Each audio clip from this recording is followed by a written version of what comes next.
When you visit an Aboriginal community,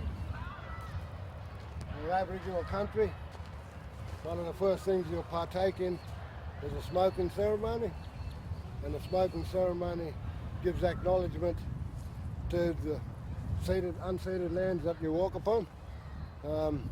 Those lands are sacred to the Indigenous peoples, and to welcome people on country, we participate in this ceremony to allow our energies, our spirits from within ourselves to be lifted by the smoke when you're within our ceremony. What the smoke will do with your spirit is it'll take your spirit on a journey through our country, and it will notify our ancestors of your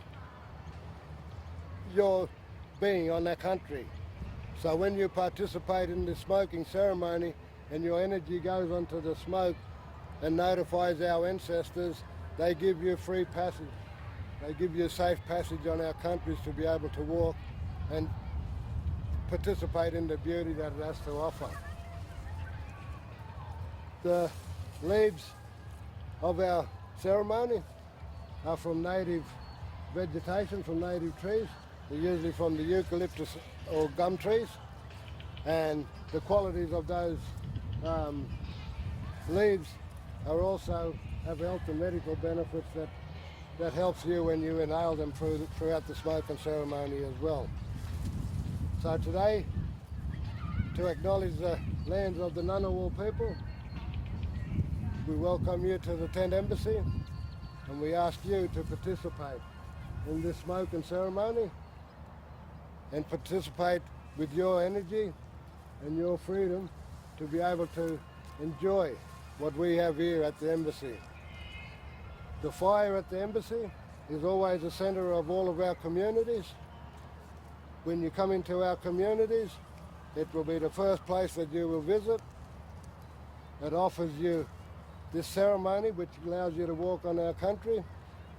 It provides for us warmth in times of cold weather. It offers us the opportunity to cook food when we catch our native food in our countries. It always was the doorway of our humpies, of our abodes, of our houses. When we built our homes, we didn't build them with four walls and doors. We had an open passage, and that open passage had a fire, and that fire protected us from any ill harm that was around. Any harmful animals that came within our area was always deterred by the smoke. So the fire was always a central part of our communities, with healing, with cooking, and with all those health and medical benefits that we mentioned as well.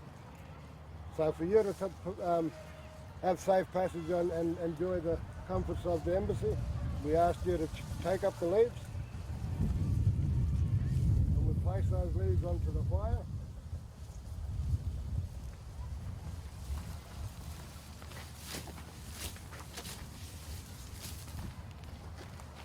Chuck them all on. Now this will smother the fire, and it'll give us all the smoke. So we're standing close to it.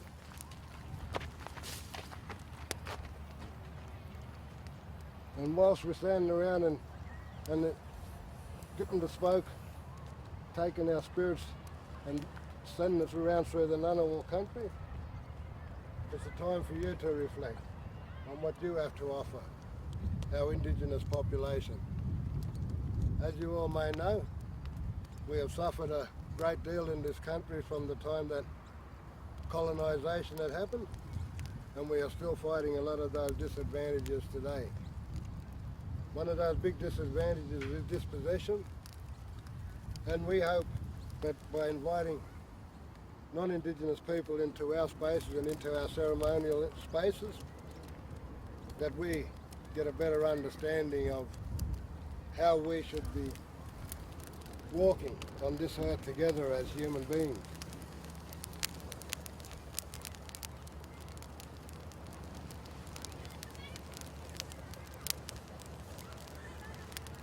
As we all know, we're pretty much in a climate catastrophe at the moment.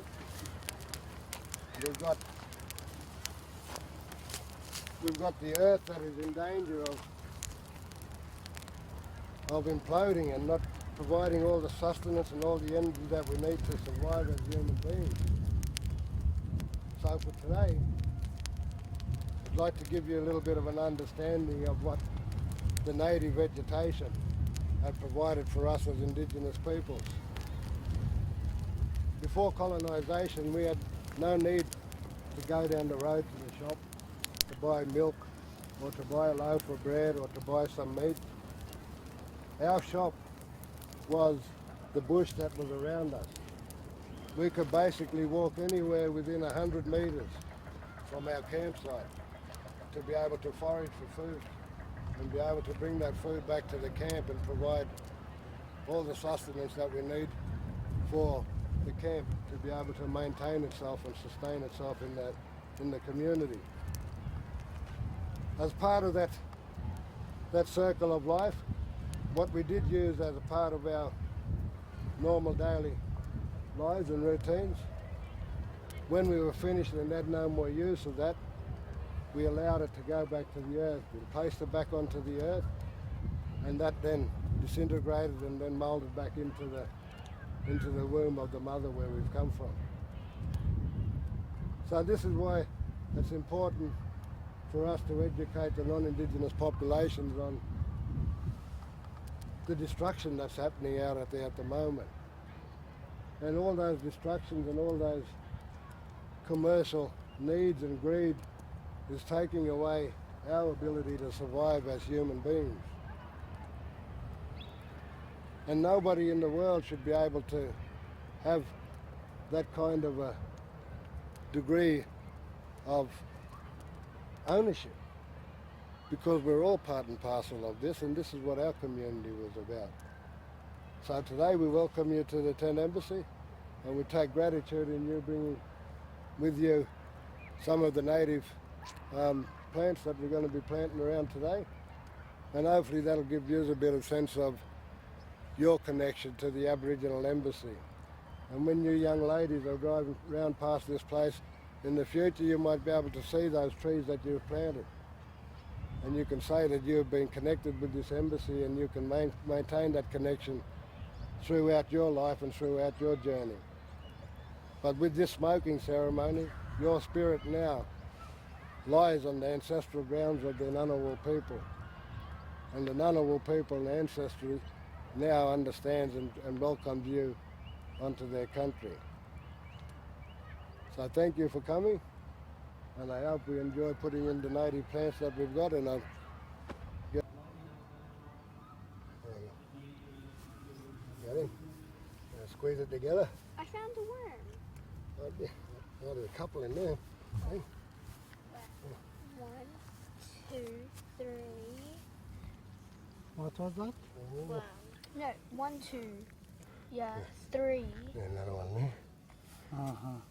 Oh, that's it. Okay, what do I do after that? Yeah. Put him, then pull it, keep it upside down. There's a worm over there. Oh. And then,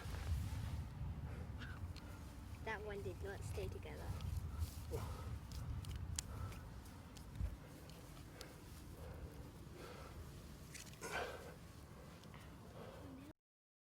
Let's move this chair. Well,